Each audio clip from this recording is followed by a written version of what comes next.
چیزیں ضروری ہیں.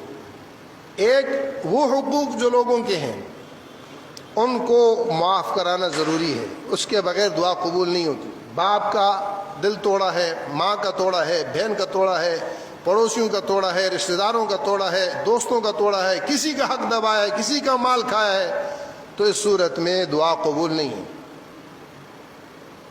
اللہ پاک سب کی دعا قبول کر لیتے ہیں, ایسے آدمی کی دعا قبول نہیں کرتے.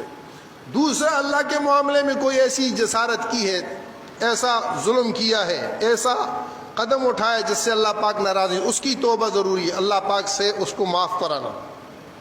استغفار اور توبہ یہ ضروری ہے. دعا کی قبولیت کے لیے دعا سے پہلے یہ کرنا ضروری ہے.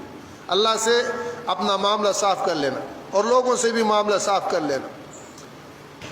تو حقوق اللہ اور حقوق العباد میں سے جو چیز ہمارے اوپر عائد ہوتی ہے اس سے اپنے آپ کو بری الذمہ کر دینا,